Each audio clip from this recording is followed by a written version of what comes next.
Bonjour à toutes et à tous.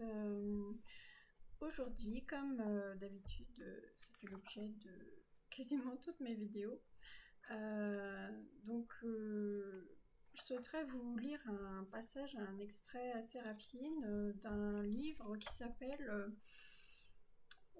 plutôt un ouvrage spécialisé qui fait partie donc des sciences appliquées, la psychologie de l'acquisition d'un second langage, de Zoltan Dornay. Donc paru chez Oxford en 2009. Donc dans le cadre de l'apprentissage d'une langue étrangère, donc on doit prendre en compte aussi, non moins importante que la langue elle-même, le sujet. Donc le sujet, sa psychologie, son profil, ses besoins, ses lacunes. Et donc dans cet ouvrage, l'auteur aborde tout en fait l'être humain dans son ensemble qui fait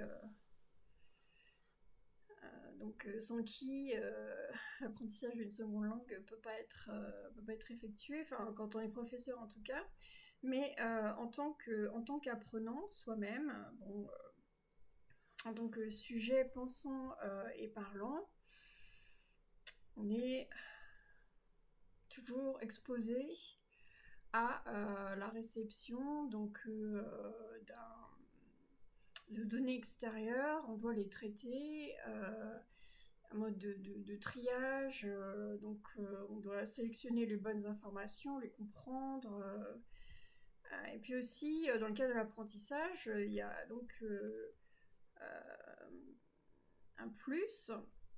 Donc c'est le storage, l'acquisition déjà, et le storage et la réutilisation, surtout dans le cadre de l'apprentissage d'une langue par exemple, des, des éléments appris, des éléments de langage appris. Alors donc entreront en compte différents facteurs, différents éléments nécessaires à cet apprentissage. Donc on aura la mémoire, la psychologie, le cerveau et ses différentes facettes, et aussi des théories de l'acquisition du savoir différentes, et théories de l'apprentissage différentes. Donc on aura des théories plus nativistes, émergentistes, les théories à double système. Et puis aussi computational, l'apprentissage basé sur le modèle de l'acquisition de savoir des ordinateurs. Il y a eu des théories qui ont vraiment été beaucoup critiquées dans le sens où ne sont pas pris en compte toutes les spécificités humaines, comme la psychologie. Et la mémoire, si, mais c'est une mémoire, une mémoire logicielle, donc c'est une mémoire qui n'a aucune psychologie, mais qui est simplement un espace vierge pour stocker les informations. Alors, toujours mon petit souci de respiration, mais j'essaie de bien gérer mon asthme. Alors, je vais vous lire, donc l'ouvrage est entièrement en anglais, donc c'était une brève présentation. Donc il n'y a pas du tout de traduction en français, et je me propose donc de vous lire un passage, puis d'en faire la traduction pas immédiatement après, mais une fois le passage fini. Donc, je me lance.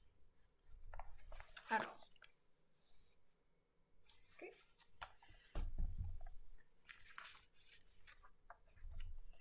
Skill learning theory. Practice makes perfect, correcting the overstatement of a maxim. Almost always practice things improvement, and more practice brings more improvement. Donc c'est une citation de Newell and Rosenblum de 1981. According to Carlson, a skill refers to an acquired ability that has improved as a consequence of practice. It's clear that ability is not used here in the strict sense of the word, because Carlson, along with other skill learning experts, adds that skills cannot only be mental or cognitive, for example, playing chess or solving a mathematical problem, but also physical or motor in nature. Example, riding a bicycle. Thus, the term skills refer to a rather mixed bag, which makes it difficult to decide to what extent lessons from skill learning theory can be generalized to learning language knowledge and language skills, which are, of course, ambiguous terms themselves. We may rightly wonder why such a broad and fuzzy term became the center of an influential theoretical approach. The answer lies in the remarkable feature of skills, namely their improvement with practice, repeated performance of the same activity, from slow, deliberate, memory-intensive, error-prone performance on a task to rapid, automatic, near-error-free performance. John Wang Zhang, 2003.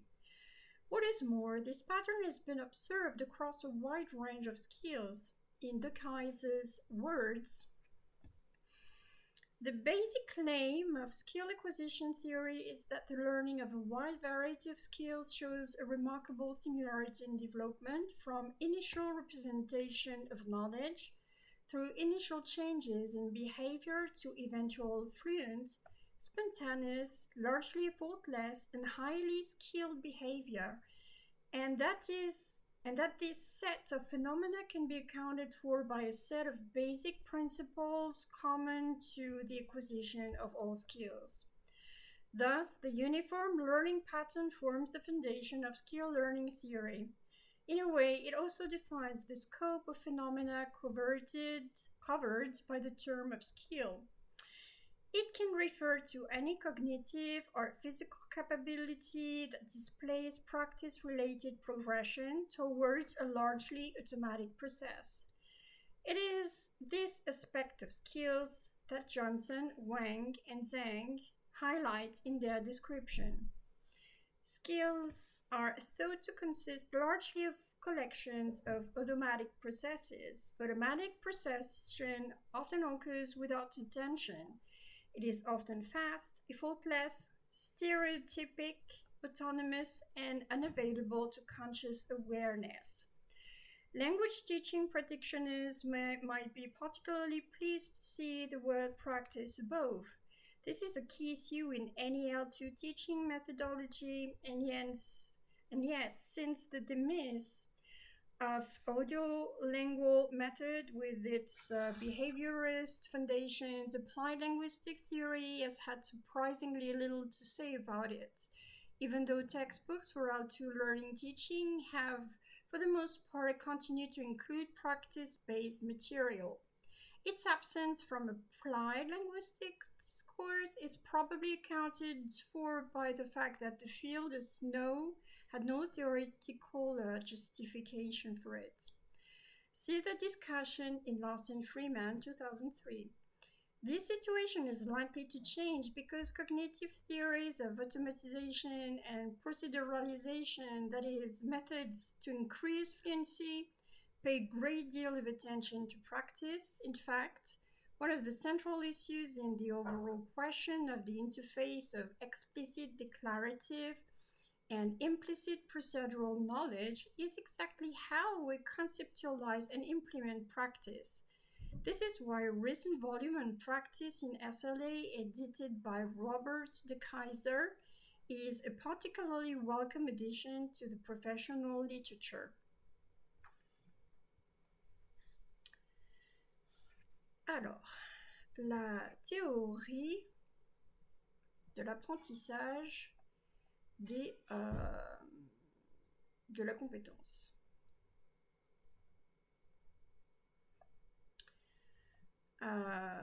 Donc la pratique améliore. Donc, corrigeant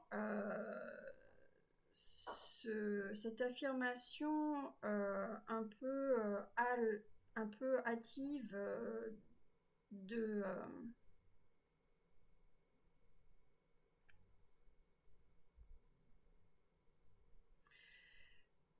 donc, si on corrige... oui, en corrigeant donc cette affirmation, ce raisonnement un peu hâtive d'une maxime, on peut dire que presque toujours la pratique apporte une amélioration et encore plus de pratique amène encore plus d'amélioration. C'est pas écrit, mais on peut dire proportionnellement. Donc c'est ce que disent Newell et Rosenblum en 1981. Donc, selon Carlson, en 2003, une skill, donc une compétence ou une capacité, moi je dirais plutôt une compétence, fait référence à l'habilité acquise qui a été améliorée en conséquence d'une pratique. Donc il est clair que la capacité n'est pas utilisée ici au sens strict du terme parce que Carlson, avec d'autres experts en acquisition, donc en apprentissage de compétences, ajoute que les compétences ne sont pas seulement que mentales ou cognitives, par exemple des compétences cognitives ou mentales, par exemple jouer aux échecs ou résoudre un problème mathématique, mais également physique ou moteur, par exemple physique ou moteur dans leur nature même, par exemple faire de la bicyclette. Donc ainsi, le terme compétence fait référence à en fait quelque chose de beaucoup plus mixte qui la rend qui rend plus difficile le fait de décider en fait dans quelle mesure les leçons de la théorie de l'apprentissage des compétences peut être, enfin jusqu'où la théorie de l'acquisition des compétences peut être généralisée au, euh, au savoir sur l'apprentissage du langage et les compétences linguistiques elles-mêmes qui sont bien sûr des termes ambigus en eux-mêmes. Donc on peut à juste titre se demander pourquoi un terme aussi vaste et aussi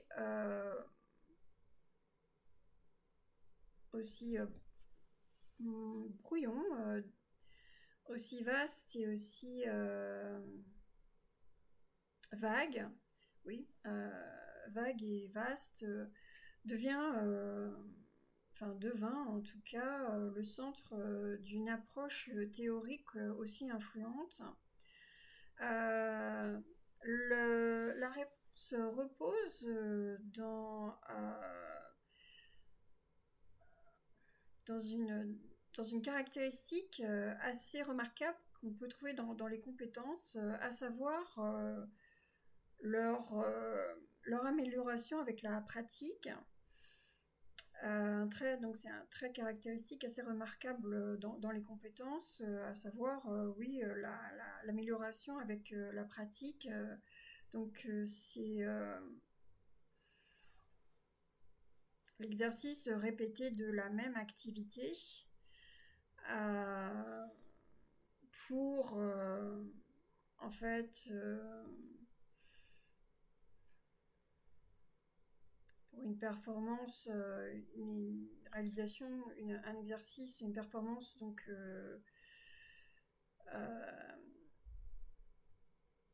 de la mémoire intensive, donc une performance lente, délibérée, assez intensive, donc assez dense pour la mémoire, et qui doit être complètement dénuée d'erreurs d'une tâche, à en fait une performance rapide, automatique et alors dans le premier, pardon, je me suis trompée, donc pour une performance lente, délibérée, éprouvante pour la mémoire et qui peut ne pas être dénuée en fait d'erreurs d'une tâche, à une performance donc rapide, automatique et donc ce qui ne doit contenir aucune erreur. De plus, ce schéma a été observé au travers d'une vaste gamme de compétences. Donc, selon les mots de Kaisers en 2007, la,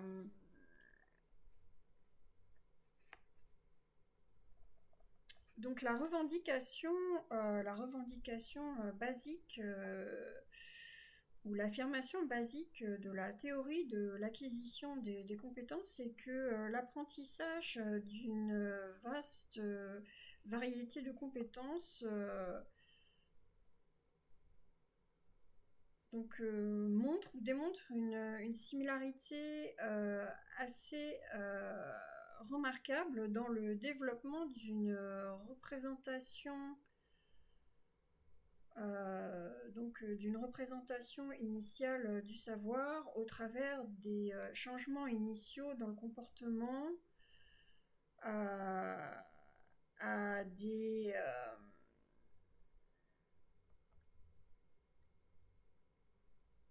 un comportement, donc on passe d'un comportement à un autre, un comportement beaucoup plus spontané, libéré de tout effort, éventuellement donc assez fluide et donc avec un fort potentiel, non pas un potentiel mais une forte réalisation des compétences, et que en fait cette gamme de phénomènes, ce jeu de phénomènes peuvent être expliqués par des principes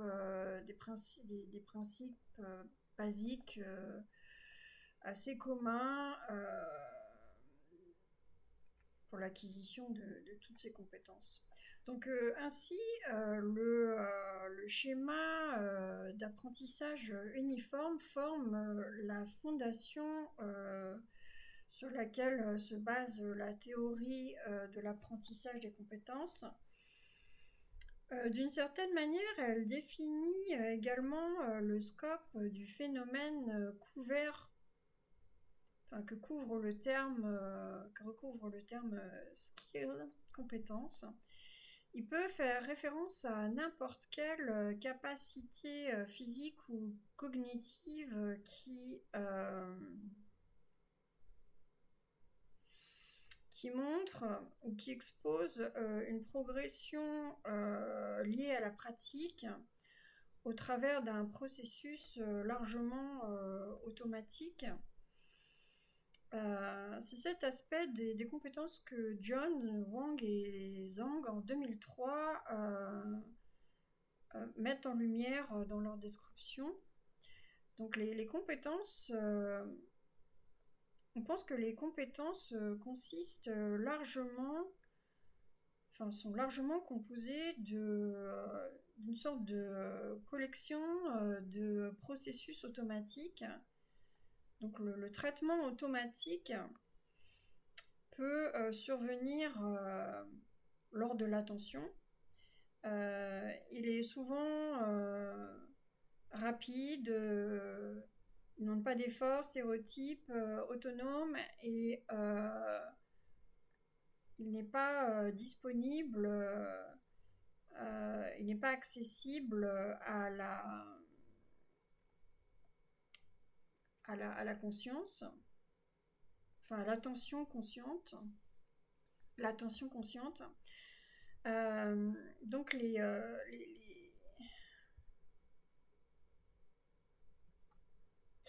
les, les, les professionnels de l'enseignement du langage peuvent être pourraient être particulièrement satisfaits de voir de voir le mot pratique ci-dessus, donc de lire le mot pratique ci-dessus. Donc c'est un mot-clé, une problématique clé dans toute méthodologie de l'enseignement de la seconde langue.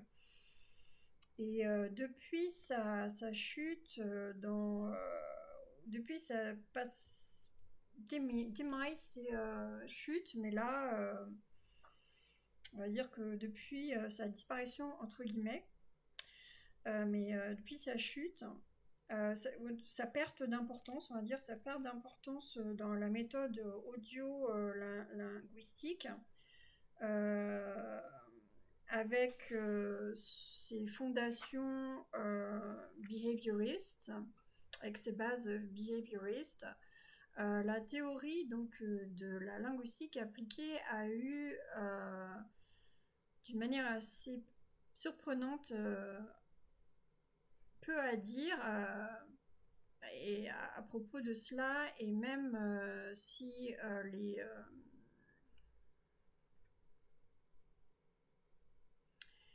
si les manuels pour l'enseignement, l'apprentissage d'une seconde langue ont eu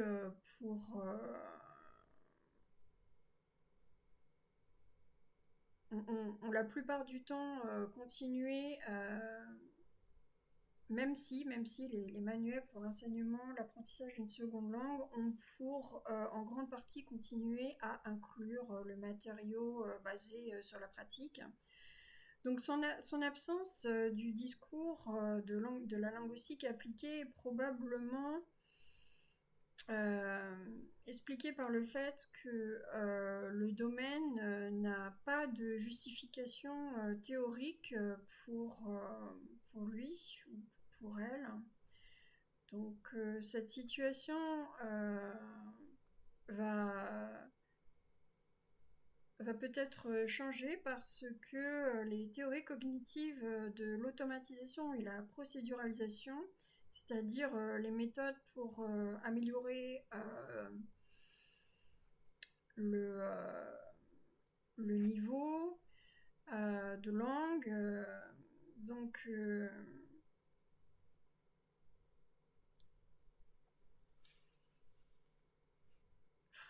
font très attention à la pratique. Donc en fait, une des questions centrales de la question d'ensemble de l'interface du savoir implicite procédure et explicite déclaratif est exactement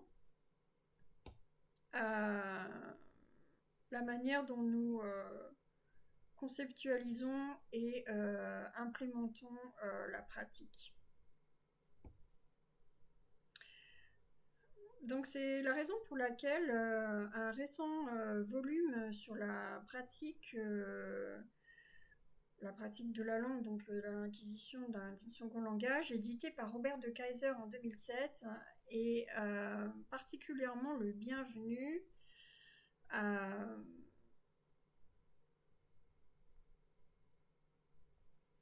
Donc dans la littérature professionnelle. Power Law and Practice.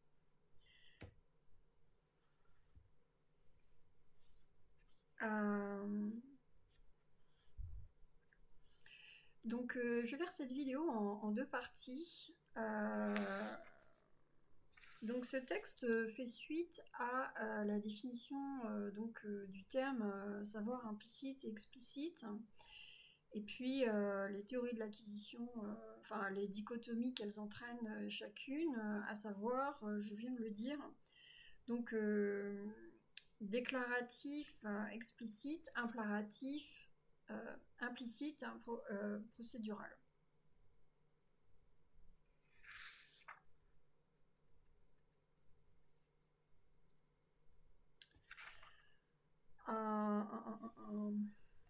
Petite seconde.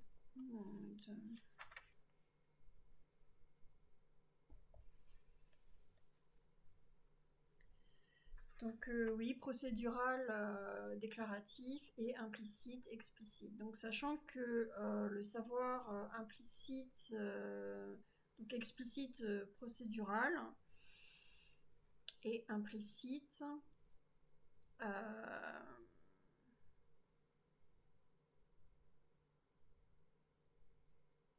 implicite, procédural et déclaratif, explicite.